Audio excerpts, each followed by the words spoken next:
December 18th, 2018 Sewer Commission meeting. Before we get to the public hearing, we have one item to review and accept the minutes from the previous meeting. Joe and Fred, did you have? I had no comments, it was a short. I make a motion we accept the minutes of the previous meeting. I second that motion. All in favor? Aye. Aye, perfect, wonderful. All right.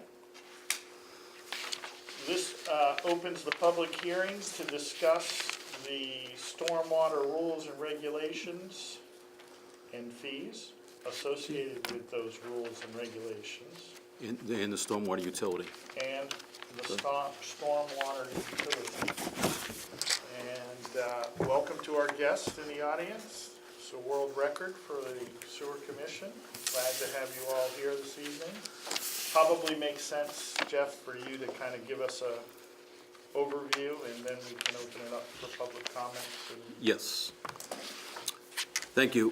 For the record, Jeff Howland, Director of Public Works here in the town of Shrewsbury, and here to present the fee structure that we are going to recommend for the stormwater utility. A little background, back in the annual town meeting in 2007, my predecessor got through town meeting the ability to create a stormwater utility as outlined in the town's general bylaw under stormwater, which authorized the stormwater utility to be overseen by the sewer commissioners.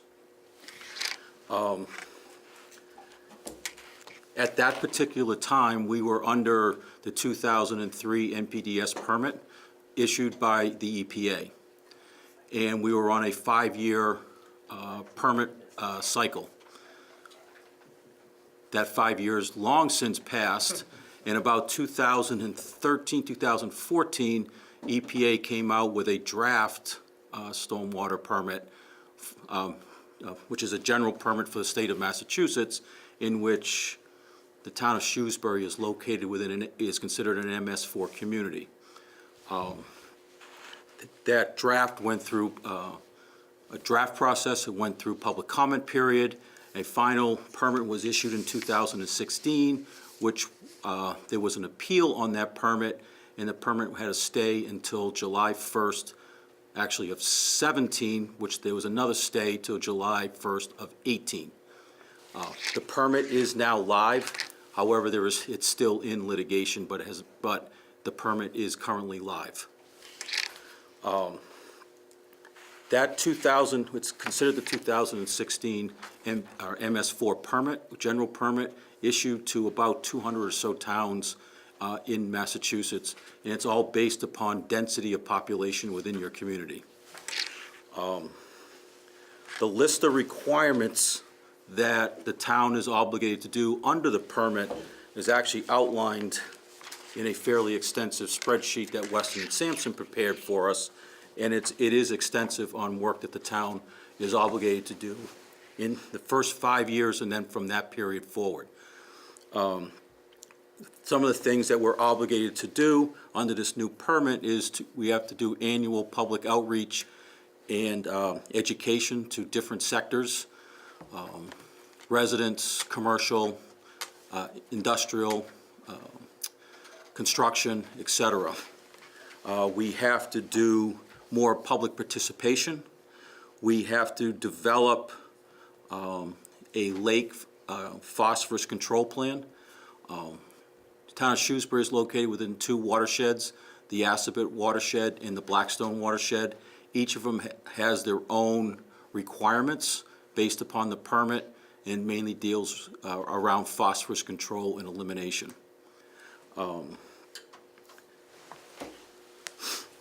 Up on the board in your first handout that you all have, which is the breakdown of the proposed budget, we're estimating the cost for the first 5 years to be anywhere between $1.5 and $1.9 million for the town. And that includes 2 staff members,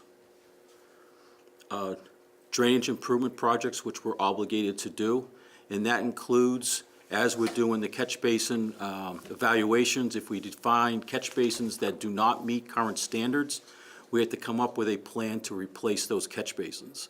And that would be if a catch basin doesn't have the required 4-foot sump.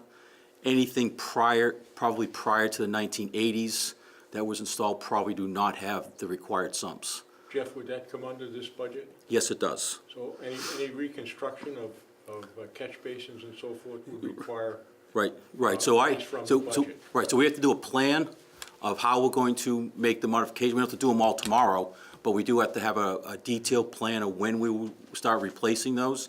And just so the town has been starting to replace some of those basins over the last couple of years.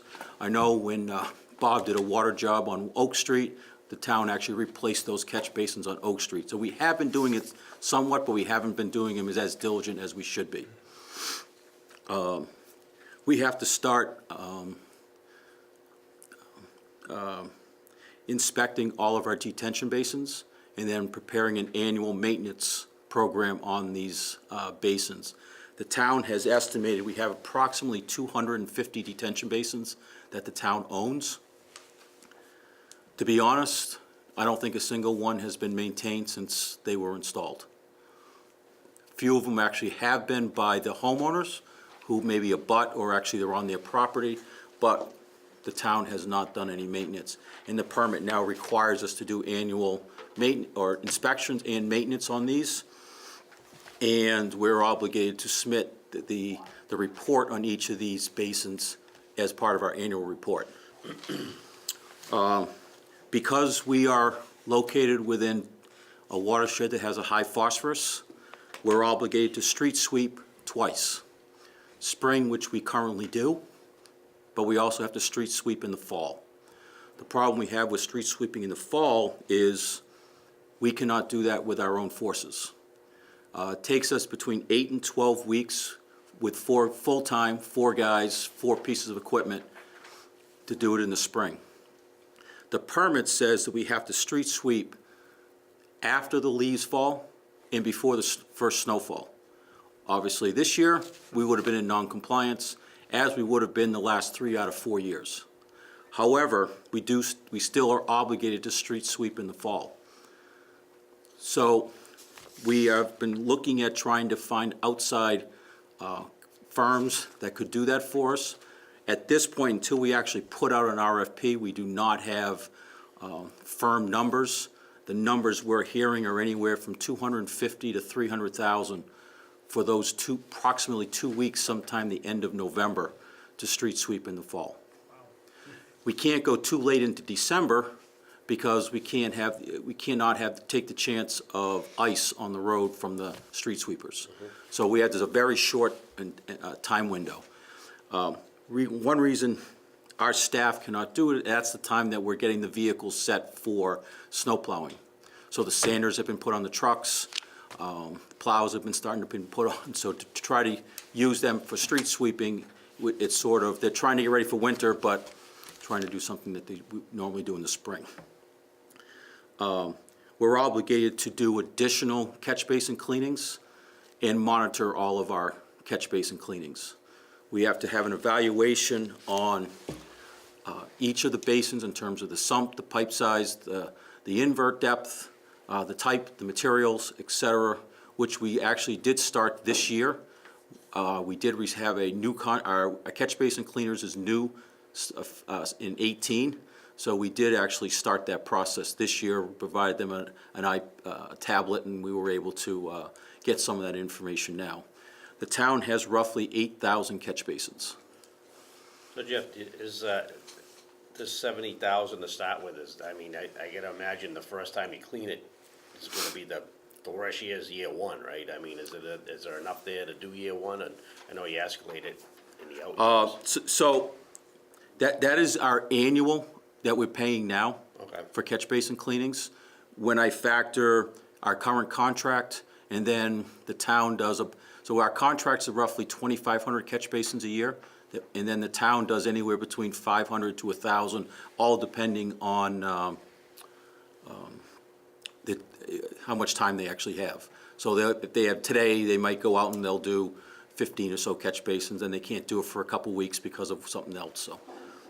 We try to do between 500 and 1,000 a year.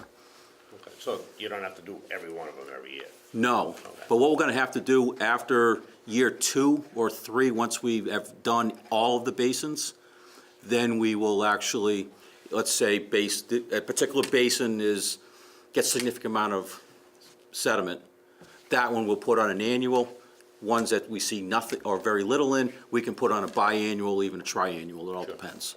But that, we have to actually identify those and put them in our annual report of why certain ones get done more frequent. And you Jeff, can, I'm sorry, go ahead, Frank. yeah, no, you can take all that stuff down to landfill, right? That is correct, Yeah. which is a huge advantage to the town currently over most municipalities. Most municipalities have to find a disposal site for all of the catch basin cleanings and our street sweepings, which Shrewsbury does not have that issue. We actually can take it to the landfill for basically free, Right. where everybody else has to, because the catch basin cleanings and the street sweepings is considered a hazardous material. Not hazardous for the landfill, but hazardous, you couldn't use it for any other purpose, Yeah, other than so- you have to dispose of it at some licensed facility. Has to go to a line facility. That's correct.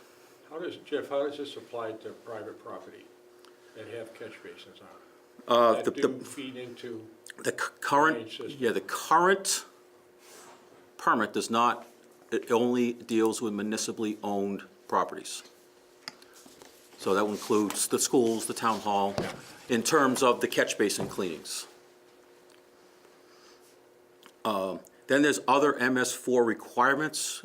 We are obligated to do dry weather and wet weather monitoring of all of our outfalls. The town has roughly 800 outfalls between discharges to Lake Quincy, Jordan Pond, Dean Park, et cetera. But we also includes any interdepartmental locations, i.e. Maple Ave is owned by State Highway. So let's say Richards, and I don't know if it does, let's say Richards Ave ties into Maple Ave, that is considered an outfall to the town. So we have to monitor that. Now, if it goes down the street, goes up, down, say Wesleyan, goes back down Wesleyan, that would technically be an MS or an outfall from Mass Highway. Then if it comes back around, comes in, then it's again, we may actually be monitoring the same water multiple times.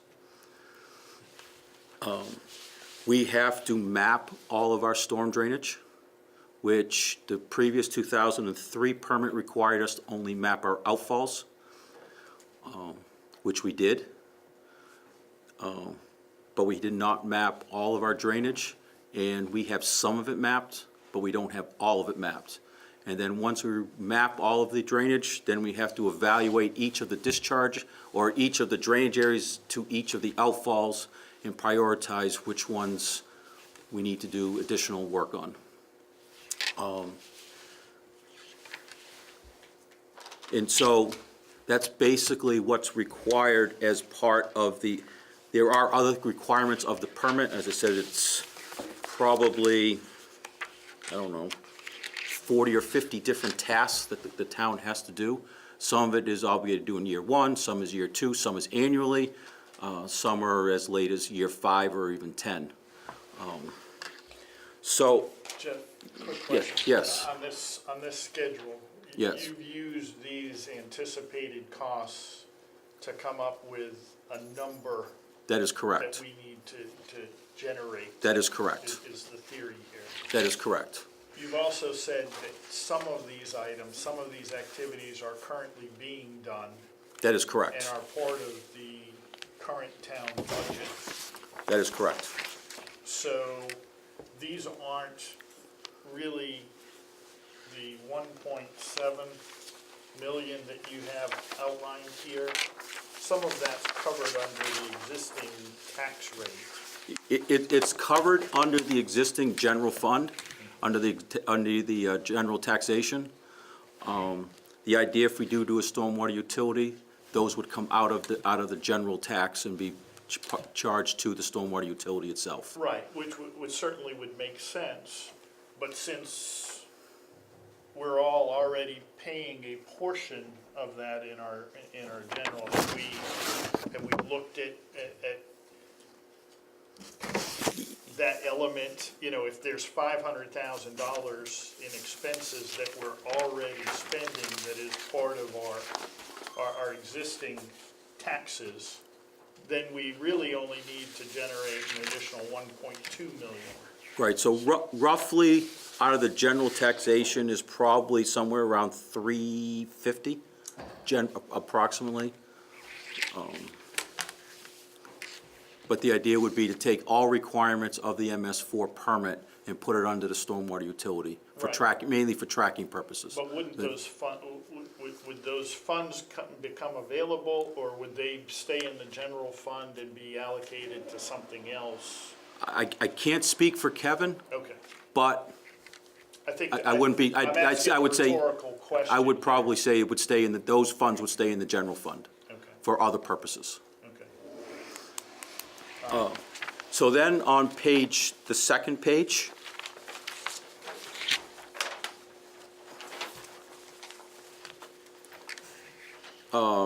we had asked Weston and Sampson to look at multiple different options for potential fee structures. And we originally, and there's a letter that you have from Weston and Sampson that had, I think there was 3 options. And option 1 was the most advantageous at the time.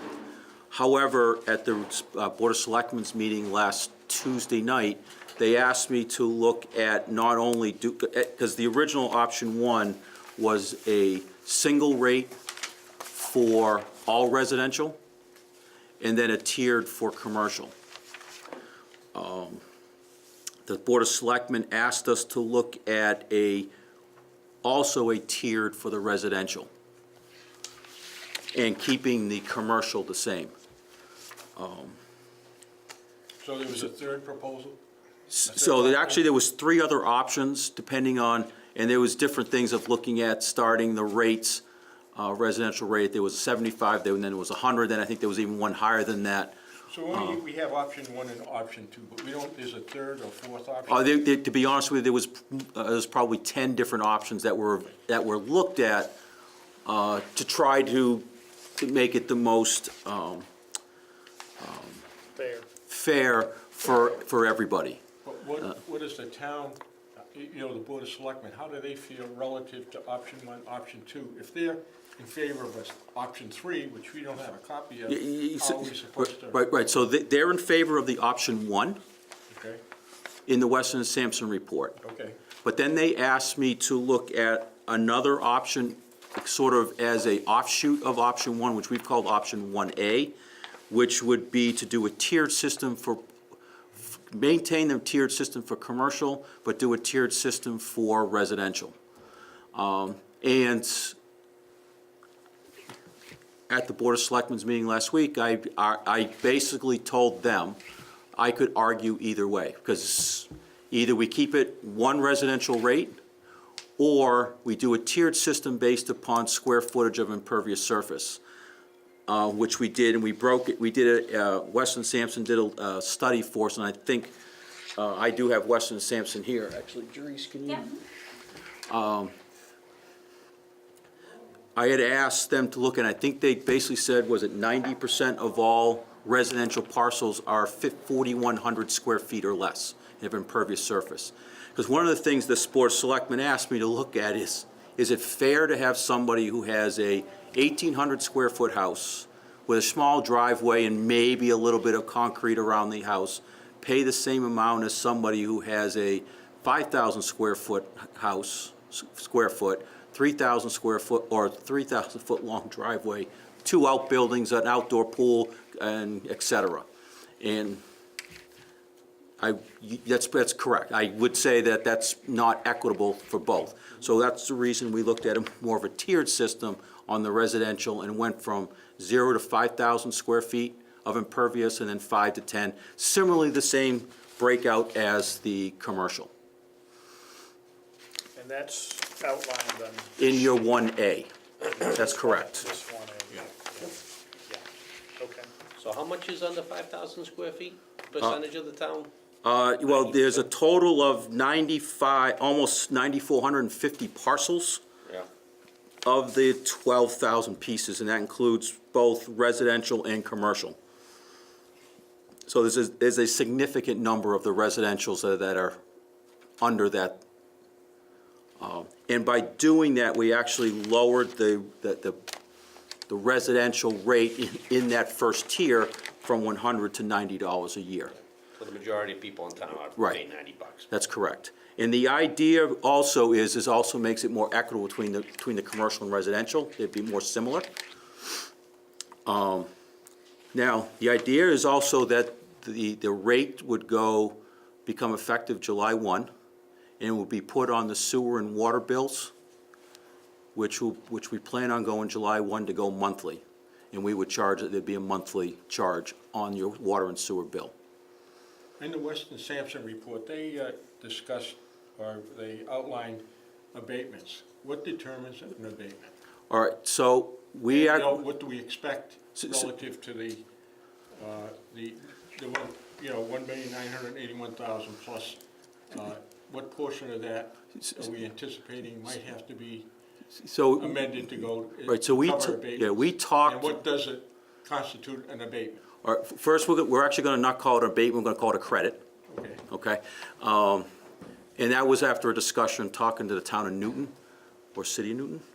Must be City of Newton. So City of Newton actually has a very robust credit system, and they estimated that there would be about 10% of the people who would be eligible for a credit.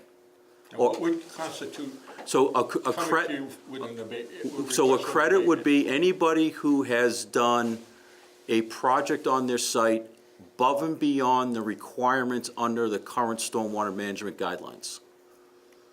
Can you give us a for It's instance? pretty broad. So, for instance, and I use this one almost in every conversation I have, is Mezzo, located on Main Street, right next to the water plant.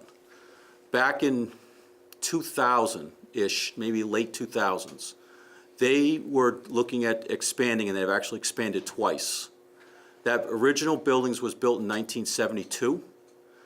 The town asked if Mezzo would design their stormwater system as if that was a virgin site.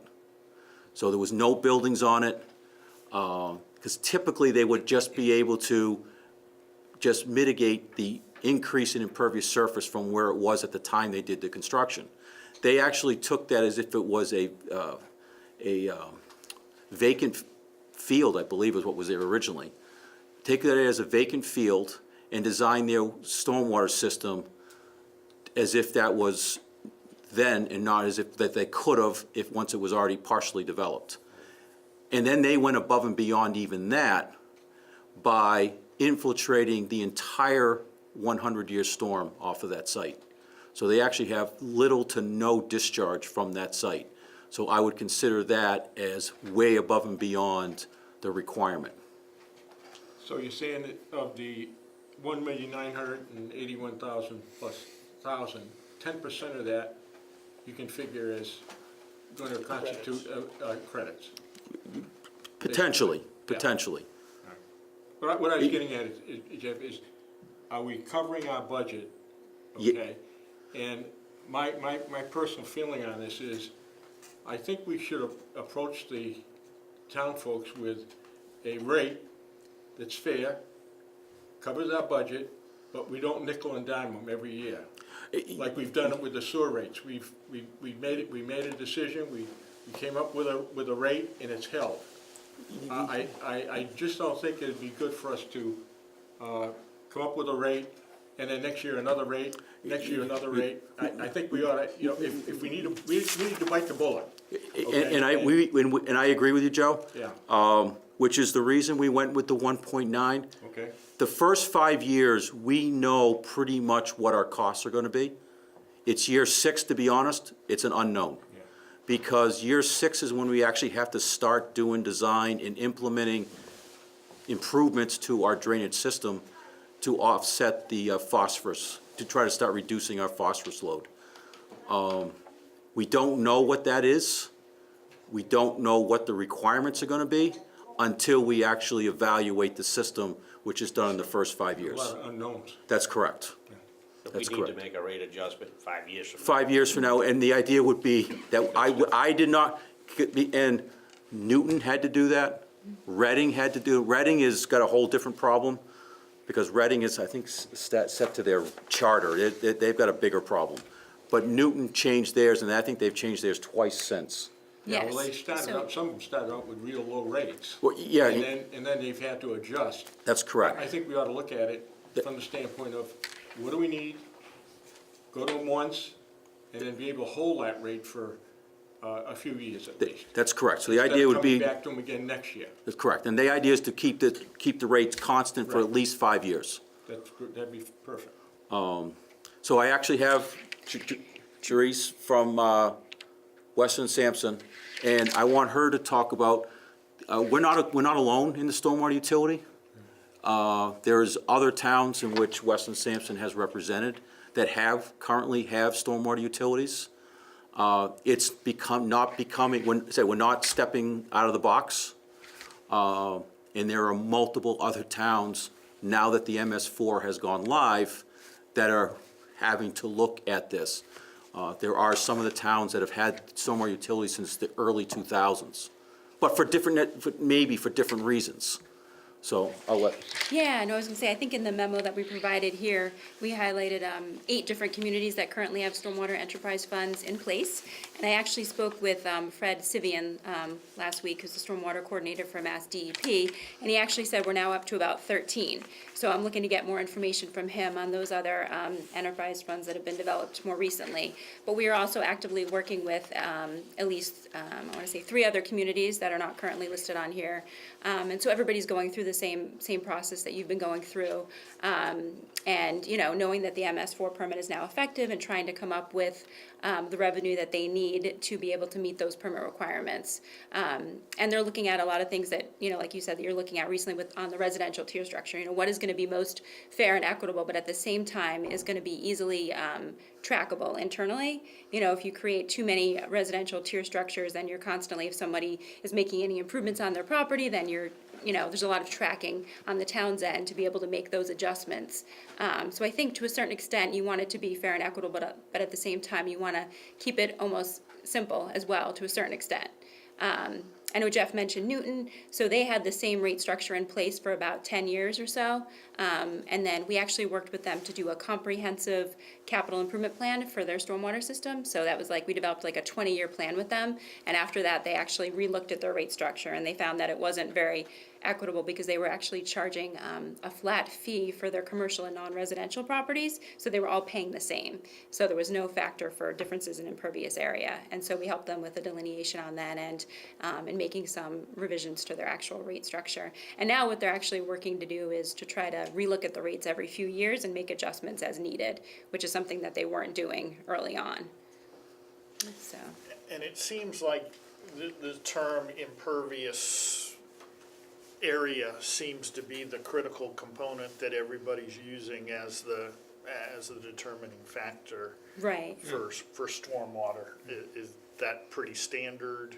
Yes, I would say that's pretty From- standard. from that I'd say of the I think 8 different communities that we highlighted in the memo that we put together, I think most of those communities are doing a flat fee for the residential, with the exception of a few of them who have more of a tiered structure. I know I was looking at Milton, I know they actually changed their structure. I think originally they had 4 tiers for residential, it looks like they've gone to 6 tiers now, or 7, yeah, which does seem like a lot. But, you know, maybe they felt that was best for them based on the distribution of impervious area on different residential And properties. just so everybody knows, impervious area means what? So it's any area where you have, any kind of paved surface. It could be, you know, obviously it's gonna be the footprint of the building. When we did the delineation, we looked as small as like 10 square feet, so if there was a patio in back, we would have captured that. We also looked at harder, you know, like a gravel area or some area that's harder dirt surface that actually is not gonna, you know, where water is not gonna be able to infiltrate readily, and kind of tried to take that into account as well. So this So- is, an aerial photography to Yes, determine yep. this area? Yep, based on flyover, yep, Right, imagery, yeah. right, and so in some of the costs that we had, we included I think it was flyover every 3 years. So we're actually planning on doing one this coming spring, which would be paid for actually out of the stormwater funds that we generated last year, that we got from town meeting last year. But it costs us, it's about roughly $70,000 to fly the town.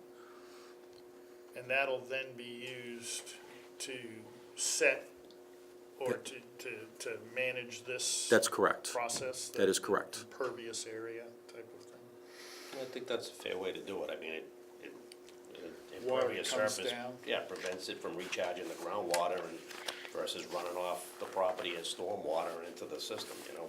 So you want it to, So a gravel driveway might fall into that category, right? As Correct. being impervious. Because in essence, gravel becomes almost impervious when it's driven on enough.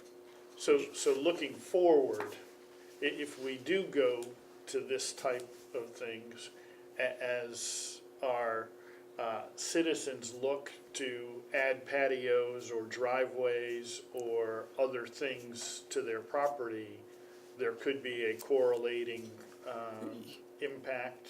Right, and that's one reason I didn't want to go, like, I think Milton, I think has seven or 8 or 6 tiers for residential.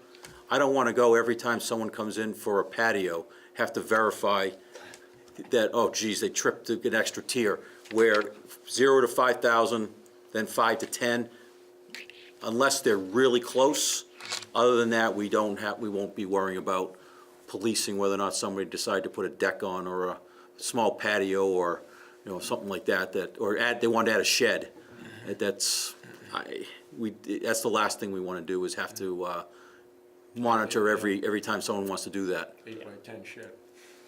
So, quick Right. question on, we've spent a lot of time talking about residential and commercial, and I noticed that there were a couple of towns that also had a rate for municipal, but I don't see any of that in our plans. Has there been any discussion Yeah, so municipal would be considered at the same rate as commercial. as commercial? That is correct. Okay. And under the MS4 permit, we cannot, and under a stormwater utility guidelines, we cannot basically exempt any parcels. No, That's correct. churches. That's correct. yeah, I can imagine the commercial probably a little bit further down with square footage, you know, Okay. the inverse of this.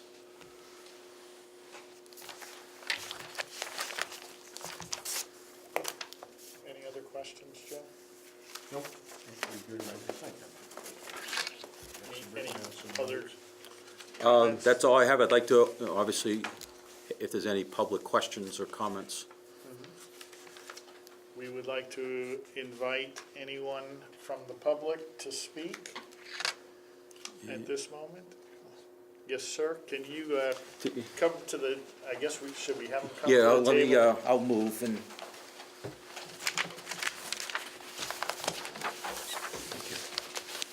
Do we need to have him state his name and his precinct like we do at the town meeting? Probably just name, I don't think you need the precinct. Okay. Gene Budning, I live on 201 Gulf Street. Basically, I'm here tonight because after listening to the presentation to the selectmen, I was a little concerned. We've talked about this permitting for a number of years going back, what it was going to entail, et cetera, et cetera. All during those discussions, there was a flat fee we were talking about. There would be a flat fee for the residential, there would be a flat fee for commercial and industrial, end of discussion. Whatever that total was per year, we would divide that up, and that's what the fee would be. I heard the other night now they want some additional options. I'm a little concerned about that on there, so that's why I'm here tonight, to discuss and hear exactly what's going on there. But for the last, I'd have to say 3 to 5 years during all this discussion, with selectmen, with the finance committee, et cetera, when we were talking about all this permitting, it was a single rate for the residential, a single rate for the commercial and industrial, and that was basically it, so. Do you care to share any more details of your concern regarding, certainly, if I read between the lines, a flat rate for each commercial and residential is pretty black and white and eliminates the need to keep track of the impervious. Well, I think it eliminates a lot of administration costs. I think it's gonna cut back on the engineering costs, et cetera, the monitoring, et cetera. It's, we're not gonna have to be, like you indicated, a patio or an addition or anything. It's, as the cost goes up, the fee will be adjusted accordingly. If it's a 5-year period, you'll use a 5-year figure. If not, if it, for some reason it spikes up the second year, you'll have the ability to look at it and implement the fee. I think it's gonna become an enterprising setup eventually. So they'll be, self-contained, whatever the cost is, the fee will have to be passed on to be paid for. I think that's what we've been looking at in the future, so. Can I respond? Sure.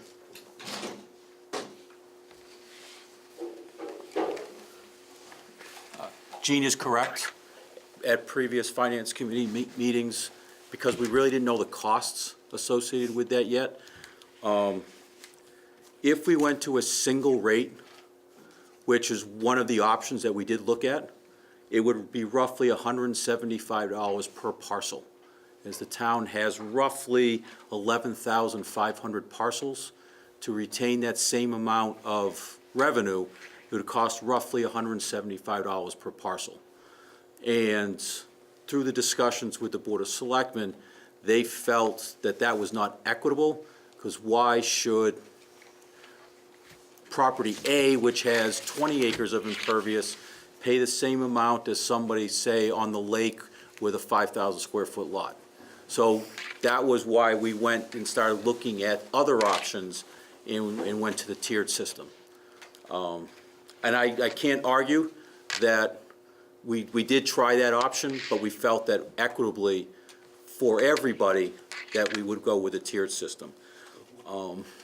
So the managing of the parcels would be looked at every couple of years, and with the GIS now, the flyovers, it actually, they give us the impervious surface for each of the parcels, because that's what we're asking for as part of their flyover. So it's just managing that becomes a little bit more easy, and I agree with Gene that we don't want to be, if someone adds a deck, we do not want to be going back and checking that. At the next flyover, and it's, then we'll, but not, that's something we do not want to have to do. And I agree with that. But you would agree that by doing a tiered system like this, that there is an additional administrative cost to managing that? That's correct. Whatever it is, That is correct. I don't know that we have, we've done the research to do it, from that standpoint. So it sounds like the trade-off is, one of being fair and equitable to the different sized impervious area properties versus the potential additional administrative cost and headaches That is for correct. everybody that would be faced with You know, managing that. and that's one reason we want the hearing too. I want to hear all sides, because I'll be honest, I could argue probably 4 or 5 different options and argue them all the same. But again, we've been looking at equity for everybody. Somebody in that group will be disproportionately paying for something, but we tried to be as fair to everybody. I just do one follow-up, looking at option 1, and if you look down at the annual rates, I mean, when you get down halfway down, these fees start to really accelerate, going up, so I'm sure that'd be in the commercial, industrial, but you also have some individual homeowners within the town that still have a lot of acreage and things that you would hit pretty hard, I think, overall. Yeah, so the maximum a residential parcel would pay would be $325 per year, and that would be as if they have greater than 10,000 square feet of impervious surface. So the size of the parcel doesn't matter. It's the amount of impervious surface that matters. Okay, where do I see that on this? So that'd be in the one So this A. is right here? Yeah, residential, Okay, non-residential. okay. The 325. You know, the tiered system also seems to give an incentive for people to minimize the impervious surface on their property, you know, even if you have 100 acres. It's, nobody, you know, it's, you know, you're gonna try to get it so it perks, much better. Right, well, and one of the things that we're obligated to do also is we need to visit and make modifications to the subdivision control law and the zoning ordinances associated with site plans to encourage more less impervious surfaces, More greenland. more green space, et cetera, more areas for infiltration, more stormwater management facilities, which one of the things we are looking at as part of our obligation under the permit. I just add one comment to that. You talk about, subdivisions.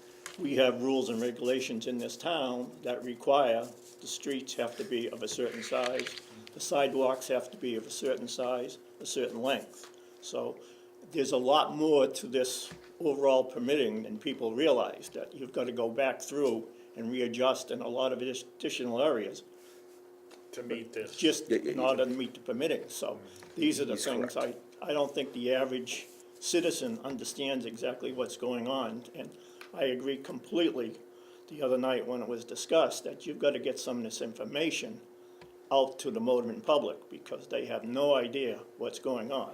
They're gonna be hit with these fees and they're gonna be up in arms because they just don't understand it, what the requirements are, that we as a town don't really have any control over it. The permit tells us what we have to do and when we have to do it. Well, I think it's a good point. We're looking at a $1.9 million hike in fees, if you will, to cover the new regulations here. And I know the people that I've spoken to, pretty regularly, nobody likes new fees. And I'm concerned, just from the standpoint that, it's certainly going to impact some people to a far greater extent throughout all of these tiers than some others. And I guess I would lobby to put really three things on the list of considerations. The first item is, are we really looking at a $1.9 million increase, or are we shifting some of the costs from what's currently covered under, other budgeted areas, through the public works? And if so, I'm not sure that that asking the townspeople to somewhat unconsciously add that 300 or 400,000 number to this particular is appropriate. Number two, I think I'm going to pull a bush and forget what number two was. Because number one was so good. Yeah, number one was so good. Number two, Jeff, I was going to ask, we're having this public hearing to hear suggestions. What are the next steps in the process, and what is the full process that is going to occur if we're looking to roll this out as of July 1st?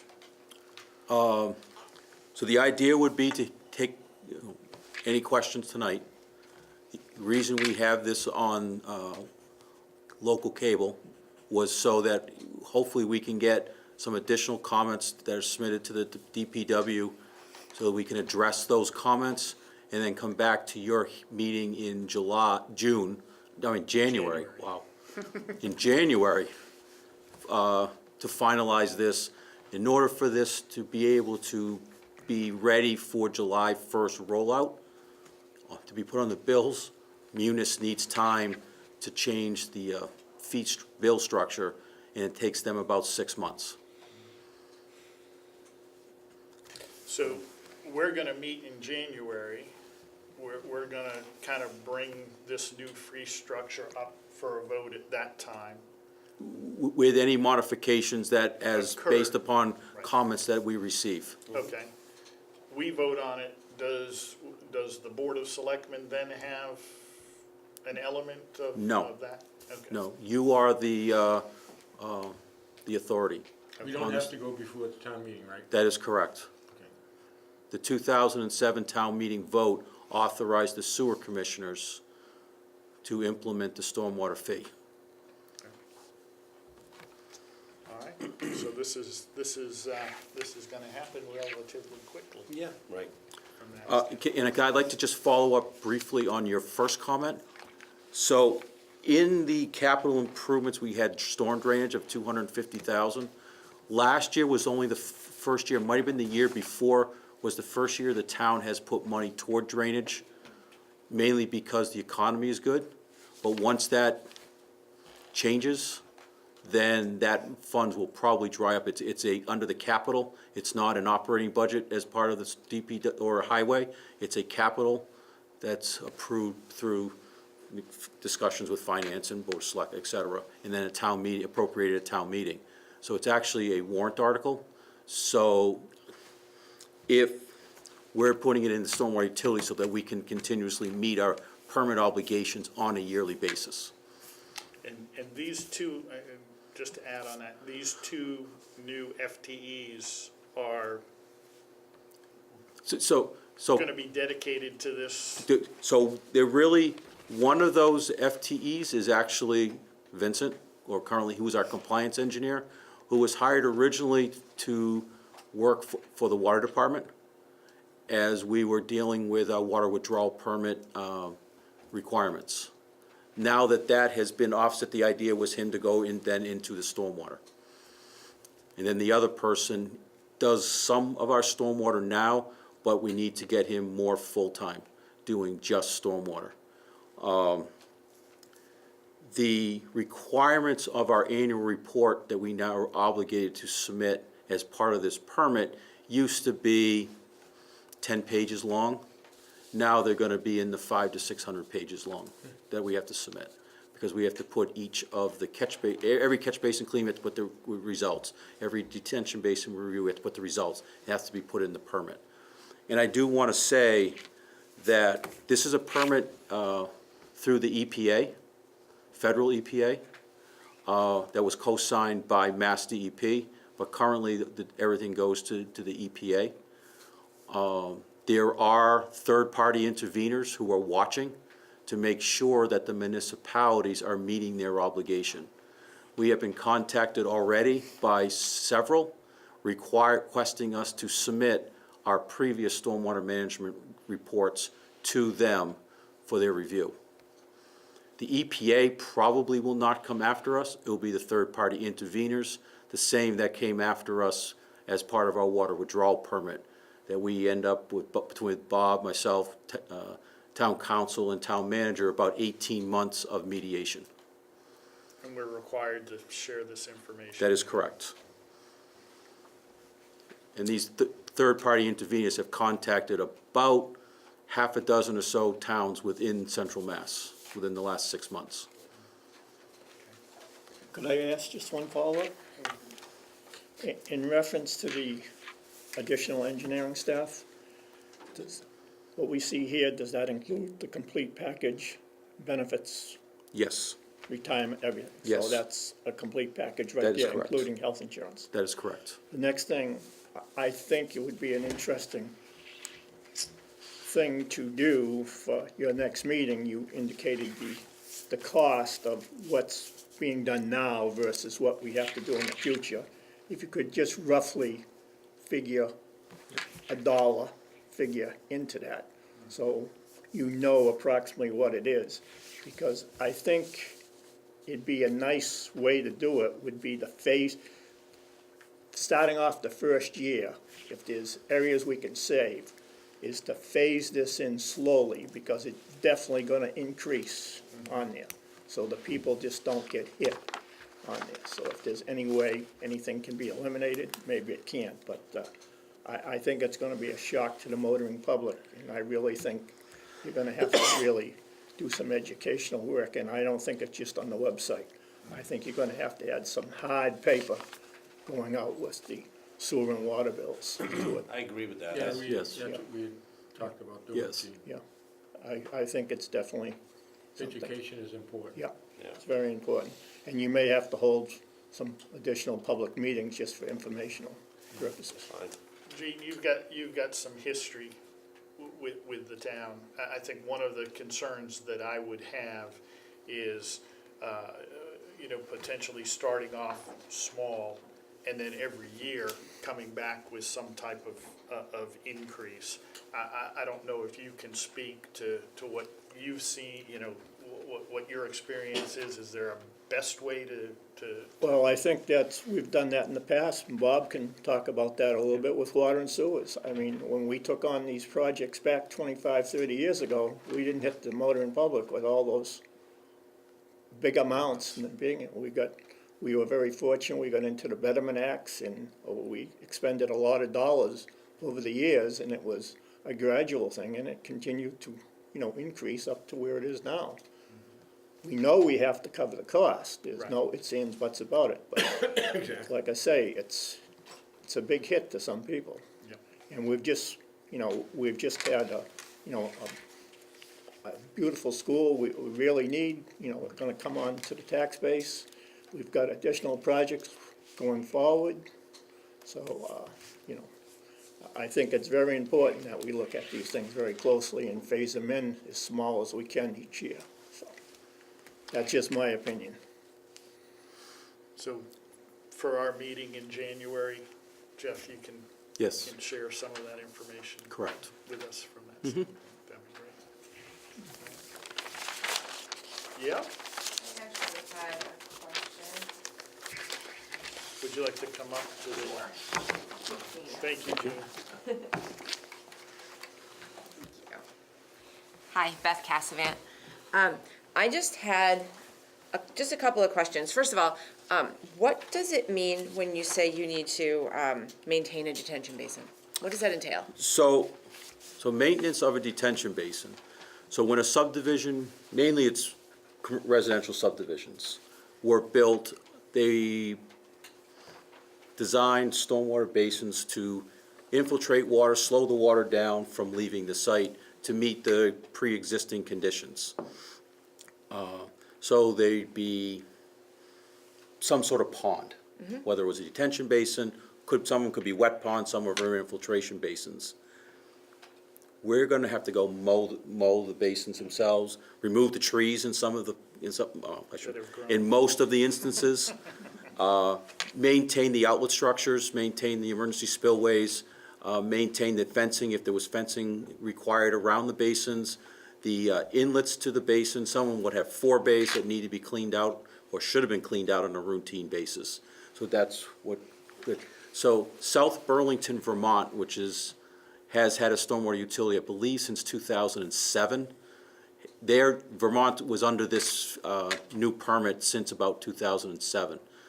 They have, South Burlington is a town of about 14,000. And they say on average, it takes them to do the inspections on them, to maintain the basins, and to do the annual reporting on it, takes them between 8 and 12 hours per basin. And they have about 100. Yeah. And we have You said We have about 250, and that's a guess. We're not 100% positive. Jeff, weren't these retention basins the responsibility of the builders of these complexes, the over 55 and those where, yeah. isn't it their responsibility to maintain these? The over 55s are on private, so that, yes, they own them, but any of You're the, referring to what, public? so any of the Public? subdivisions that the town accepted the public ways, Yeah, more than likely, the town accepted the detention facility with them, mainly because you're taking public water off public drainage, putting it into a detention basin of some sort, which became public when the town accepted them at town meeting as part of the roadway system. These are the holes with the big metal, or big concrete things. They gave their concrete structure, they could have, they're all different types.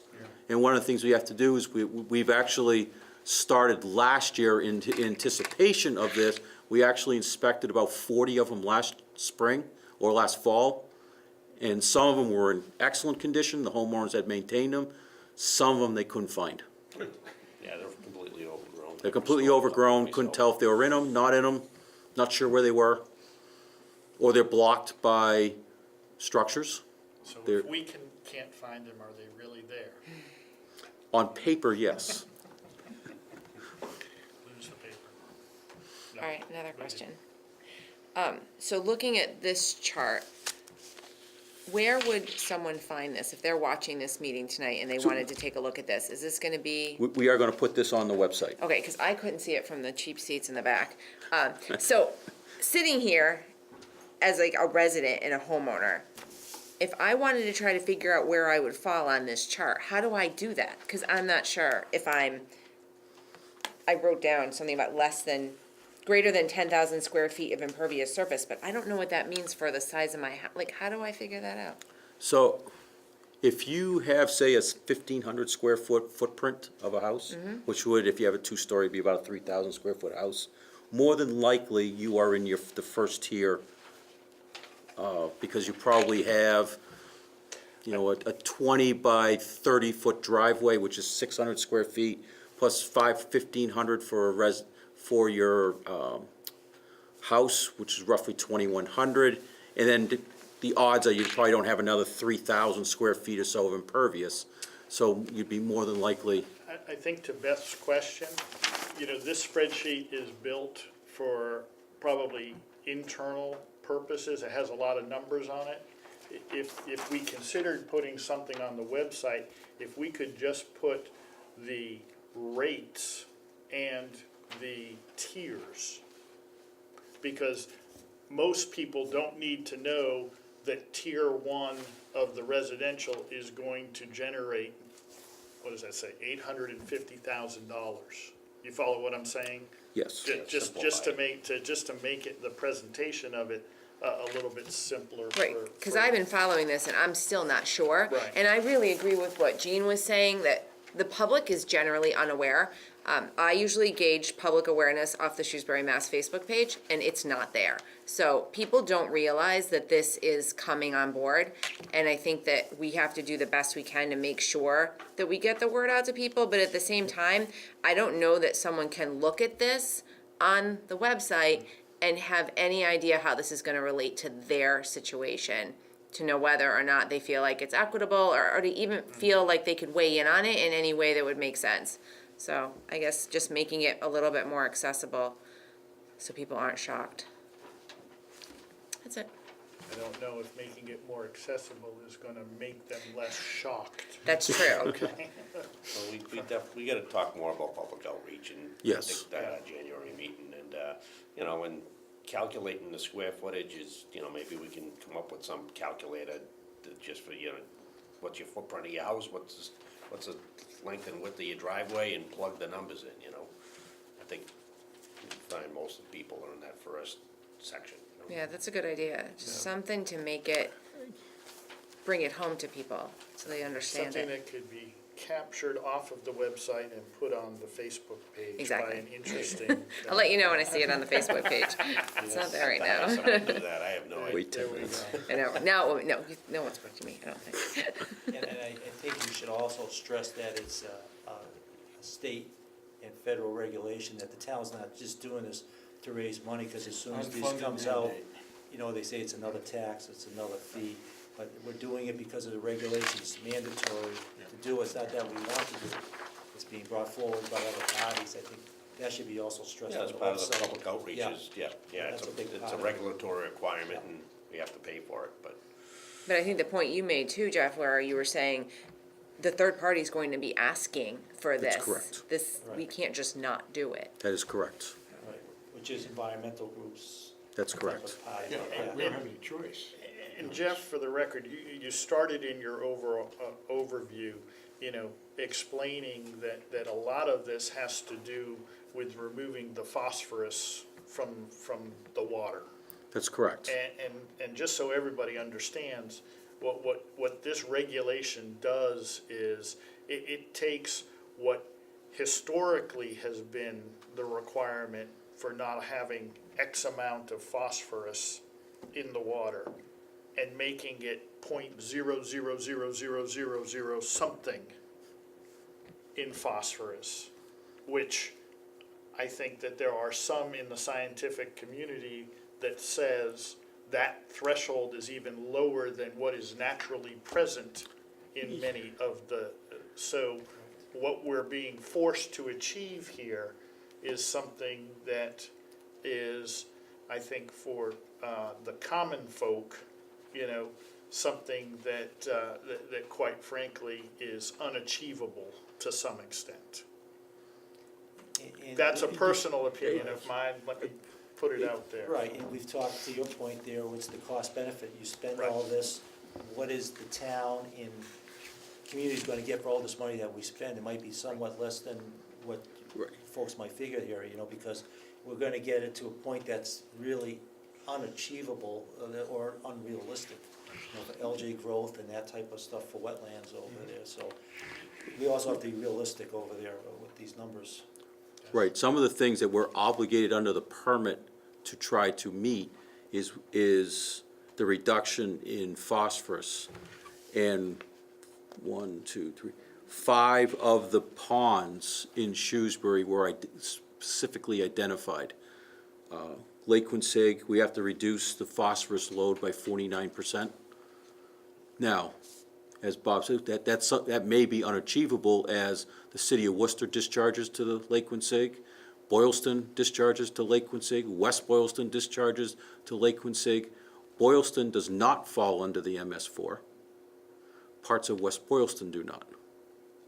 Worcester does not, but they're a tier 1. They've got other different requirements than we do.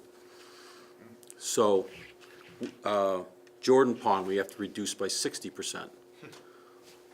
I mean, Jordan Pond, about the only, the natural, or the existing phosphorus within Jordan Pond already, even if we provided distilled water, it'd be very difficult to reduce that by 60%. One of the things we'd have to do is try to figure out how to eliminate the geese. Yeah. Thank you. Thank you. Thank you. Anyone else? Gentlemen, any final thoughts, No, comments? no, other than, if anybody wants to come to our January meeting, I guess they're welcome, right? That's right. Yeah. Do we need to set that publicly, or, Yes. Yes, we can, yeah. okay? My trustee, Well, January's wide open right now for me. what does Tuesday, January 16th look like?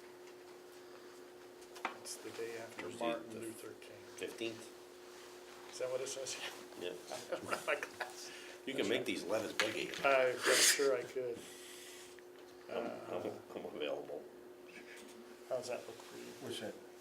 Tuesday, January 15th, Yeah, so far it looks all right. all right? 7 PM, so it is said, so it shall be done. All in favor? Aye. All right? Perfect. We'll try to get this room if we can, we'll have to see what the availability is, but we'll have a room available. Okay, perfect, wonderful. Well, thank you, everybody. Thank you for coming in. I think this closes our No, meeting. you gotta make a motion to continue to the 15th. You don't wanna close it. Okay, well, let me reconsider my thinking. And do we have a motion to continue the discussion until Tuesday, January 15th? I make a motion to continue the hearing till January 15th at 7 PM. I second it. All in favor? Aye. Aye. All right. All in favor to adjourn the meeting? Aye. I make a motion to adjourn the meeting. Yeah. You second? Yes, I do. Let's go. Wonderful. Thank you.